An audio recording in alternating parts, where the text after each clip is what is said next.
Shalom bagi kita semua, kembali lagi di channel saya, Sandaria Sitindaun, mahasiswi Sekolah Tinggi Bible Pro HKBP.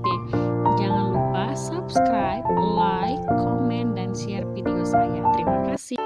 Saudara-saudari yang terkasih, pada konten kali ini kita akan mengenal Yesus melalui kuasanya ketika Yesus membuat mukjizatnya yang pertama, yaitu mengubah air menjadi anggur.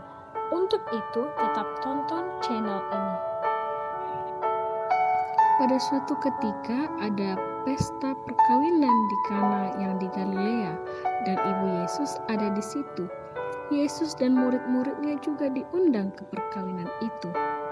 Acara perkawinan seperti yang kita ketahui adalah suatu acara yang membahagiakan. Tentunya para tamu dijamu dengan makanan, minuman yang telah disediakan oleh keluarga mempelai tersebut. Semua orang berbahagia mengikuti dan menyaksikan perkawinan yang ada.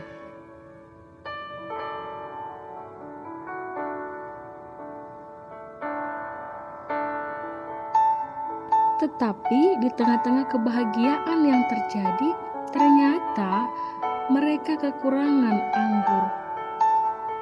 Dan ketika mereka kekurangan anggur, ibu Yesus berkata kepadanya, "Mereka kehabisan anggur." Kata Yesus kepadanya, "Mau apakah engkau daripadaku, ibu? Saatku belum tiba."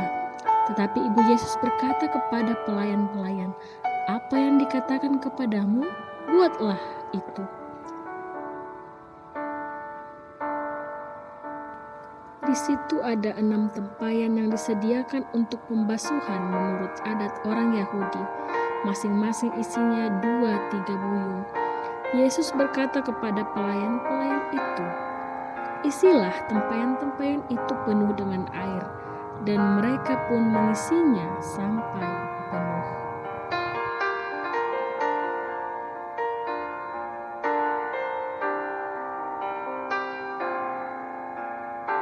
Lalu kata Yesus kepada mereka, "Sekarang cedoklah dan bawalah kepada pemimpin pesta."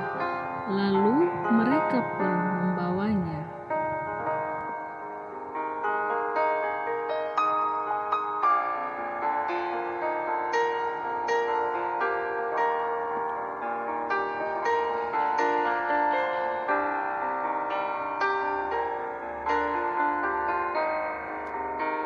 Setelah pemimpin pesta itu mengecap air yang telah menjadi anggur itu, dan ia tidak tahu dari mana datangnya, tetapi pelayan-pelayan yang mencedok air itu mengetahuinya, ia memanggil mempelai laki-laki dan berkata kepadanya, "Setiap orang menghidangkan anggur yang baik dahulu, dan sesudah orang puas minum, barulah yang kurang baik. Akan tetapi engkau menyimpan anggur yang baik sampai sekarang." Hal itu dibuat Yesus di Kana yang di Galilea sebagai yang pertama dari tanda-tandanya, dan dengan itu ia telah menyatakan kemuliaannya, dan murid-muridnya percaya kepadanya.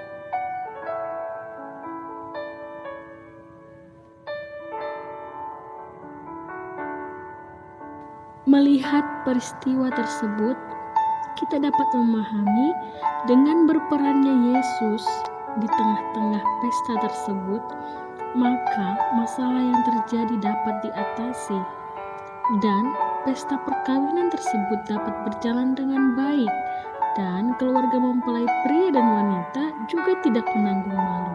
Dengan demikian, kita dapat melihat bahwa Yesus adalah Sang Maha Kuasa. Hal tersebut dapat kita lihat ketika Yesus meminta para pelayan untuk mengisi air ke dalam tempayan, dan kemudian mereka diminta untuk memberikan air itu kepada pemimpin pesta untuk dicicipi. Mari kita lihat, air itu tidak saja menjadi anggur, tetapi juga menjadi anggur yang baik.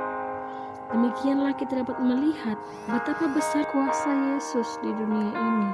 Saudara-saudariku yang terkasih, melalui peristiwa itu, tentunya kita dapat mengenal Yesus, Sang Maha Kuasa. yang menunjukkan kuasanya bagi kita umatnya di tengah-tengah dunia ini. Dan untuk dapat merasakan betapa besar kuasa Yesus hadir di dalam kehidupan kita harus percaya, yakin, dan teguh serta berharap hanya pada Yesus saja. Tentunya kita dapat melihat bagaimana Ibu Yesus percaya dan berharap bahwa Yesus dapat mengatasi masalah yang terjadi, sehingga masalah yang terjadi di pesta perkawinan tersebut dapat diatasi. Dengan demikian saudara-saudariku, perkawinan di Kana itu mengajarkan kepada kita ketika kita mau dan bersedia mengundang Yesus Sang Maha Kuasa hadir di dalam hidup kita dan berserah sepenuhnya kepadanya untuk mengendalikan hidup kita, maka hidup kita akan menjadi bermakna. Demikianlah renungan untuk kita pada saat ini. Kiranya kita semakin dapat mengenal Yesus Sang Maha Kuasa yang selalu hadir dalam kehidupan dan juga berbagai persoalan yang terjadi pada kita. Shalom untuk kita semuanya.